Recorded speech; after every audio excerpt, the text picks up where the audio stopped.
Hot off the heels after his tremendous victory over the Iditani field army, Gisgo began to siege Arce, the Iditani capital. This siege was fairly straightforward. The enemy had no walls to hide behind, and so Gisgo could surround them at his leisure and begin slowly but surely picking them apart. There really wasn't that much to it. He sent his heavy Carthaginian phalanxes down the centre to hold the line there, and then sent the Iberian swordsmen on either side to throw in their javelins before charging in, being supported by the cavalry, and the day was won. With the Iditana capital taken, the war with them was over, and it was just the Aversi left to be dealt with. However, this turn saw the beginning of the problems in Africa, starting in the west with Eol, but proceeding right to the very east, as rebel forces, not happy with the clement Carthaginian rule and use of them as essentially a tax farm, decided to rise up in revolt, whilst the Carthaginian army was a long way away in either direction, doing other things, and besieged the city. Unfortunately, the garrison army was just no match for the rebels, and they took the city with relative ease. Seeing the success of the rebels in Africa, rebels on the Balearic Islands decided to try and follow in their footsteps and launched a revolt of their own. However, these rebels were far less competent than the African rebels and rushed in heedlessly, with their general being killed on the militia hoplite phalanxes at the beginning of the battle, leading the rest of their army to just charge in mindlessly, only to be completely surrounded and broken, with the rebellion being completely crushed. Heartening as this was to have reported back at Carthage, unfortunately, this was not a pattern that was going to be repeated often.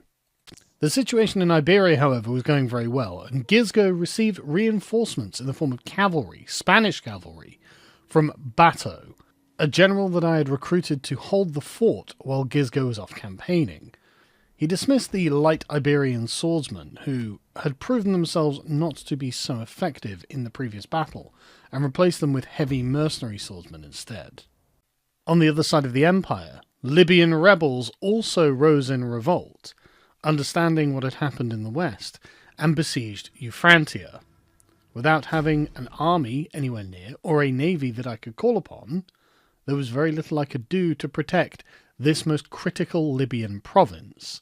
Libya, you will, I'm sure, remember, is my most industrialized province, and therefore one I really should have taken more precautions in protecting.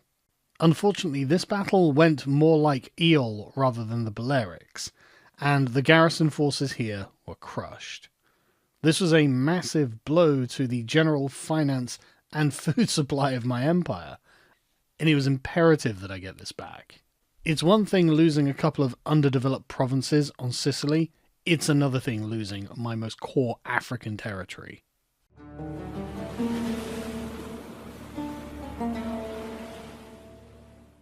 I had already dispatched Hannibal and the army of Carthage to go and deal with the rebels in Eol when the rebellion in Numantia happened, and by the time he had got there, he had lost over a third of his army to attrition by sea.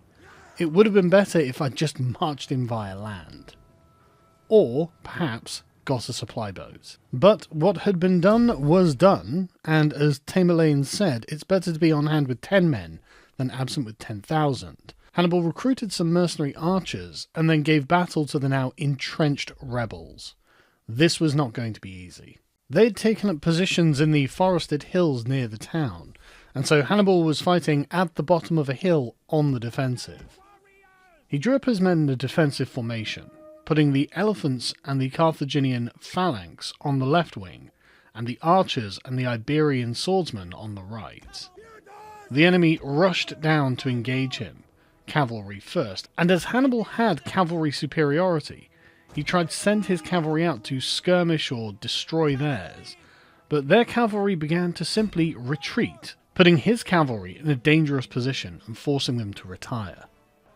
The infantry lines clashed, and the elephants became key in routing the enemy infantry on the left flank, and allowing Hannibal to draw those men over to the right to prevent a full rout. On the right, the enemy had complete superiority, had chased Hannibal's cavalry back behind his archers, and were essentially forcing the line to collapse in on itself. A heroic charge by Hannibal himself into the rear of the enemy infantry line in the centre prevented this battle from becoming a complete rout, especially as large numbers of enemy reinforcements were being brought up from the rear.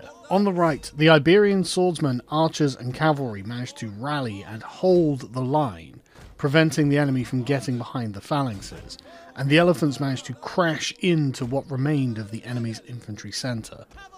However, these rebels were determined, and this did not put them to flight, and so the battle became a steady grind on both sides, between the Carthaginian infantry, who were embattled for their lives, and the rebels who knew that they had to win this or lose it all. For a few minutes of fierce fighting in the centre, the elephants and the Carthaginian phalanx began to win the day, and the remaining Iberian swordsmen on the right had manfully held the line as the archers had retreated to begin pouring volleys of fire into the obstinate rebels.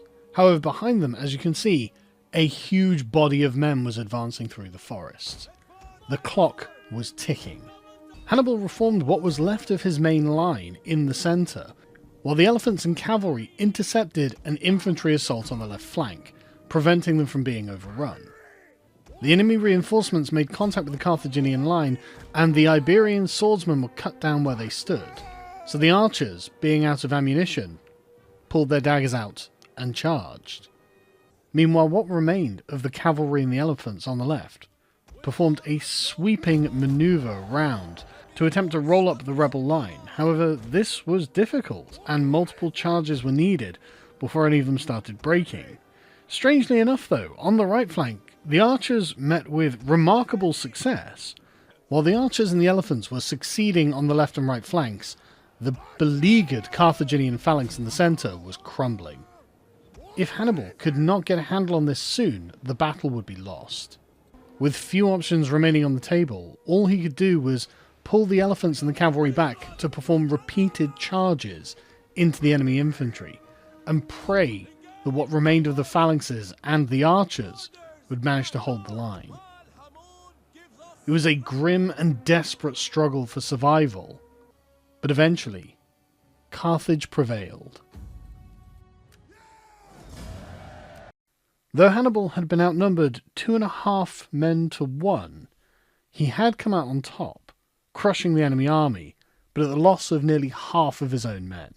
In Sicily, Mago was besieged in Panormus by yet another rebel army, and with only a meagre garrison to command, he took up a defensive position and prepared to lead from the front. However, he simply didn't have the manpower to win this battle, and he died fighting valiantly.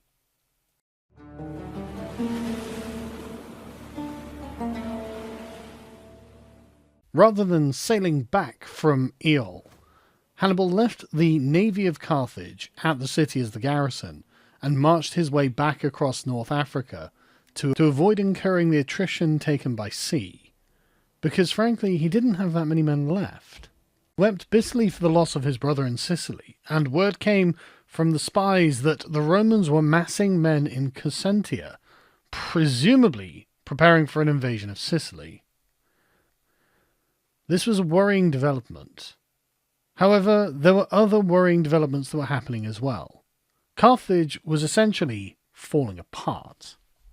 While the fleet was being redeployed elsewhere to deal with other trouble in Africa, rebel forces sprung out of the surrounding countryside in Eol, besieged it, and took the very undermanned garrison by surprise, in a stroke, negating Hannibal's bloody victory and leaving him hundreds of miles to the east.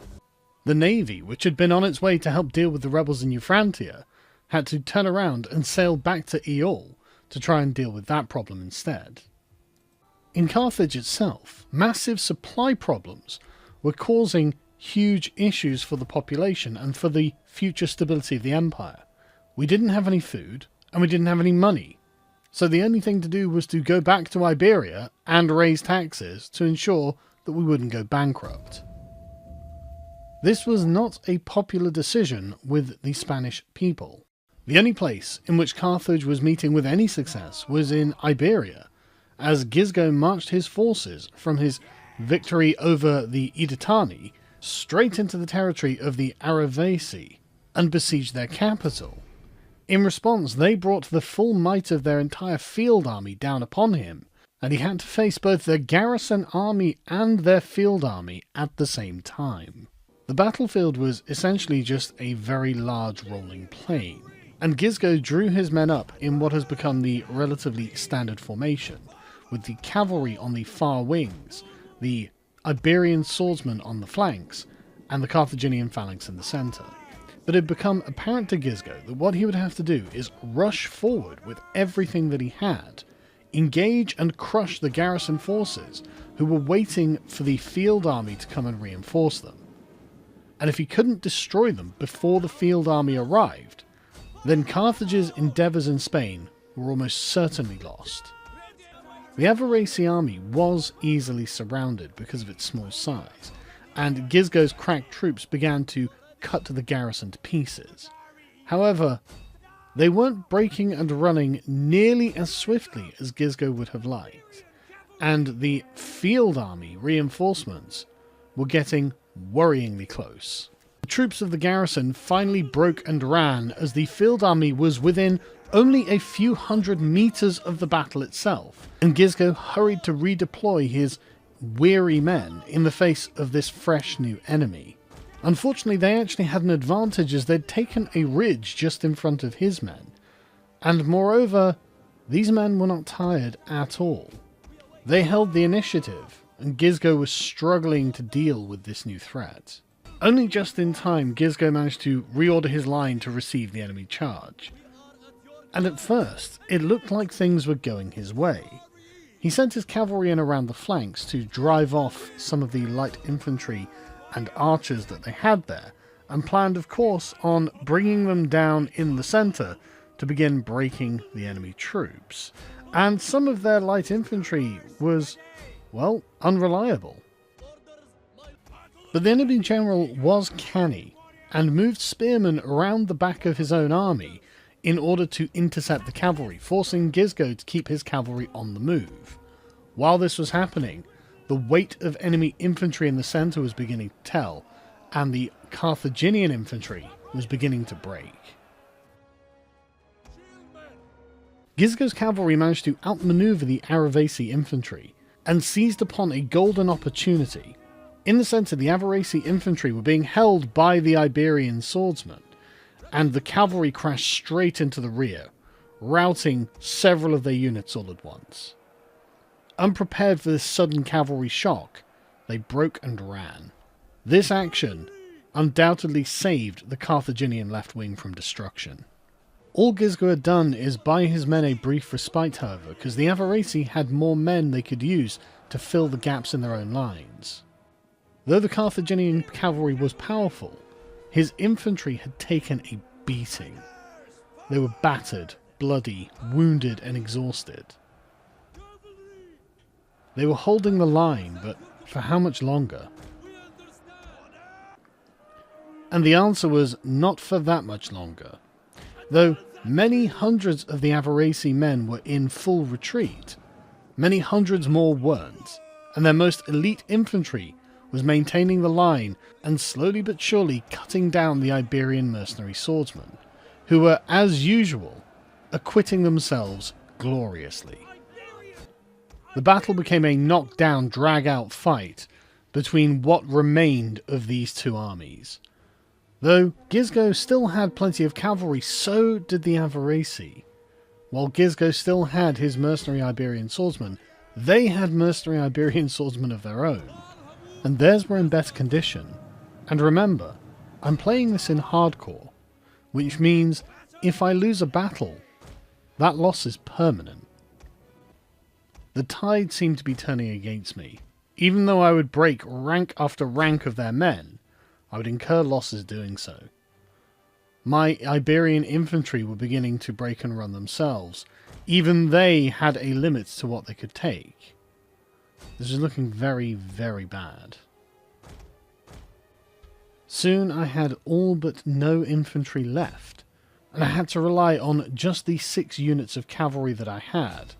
But suddenly, their entire army was flashing, fearful, and en route. Suddenly, it was evident that Gisgo had won the greatest battle in Spain that he had yet fought, and he had come out as the winner.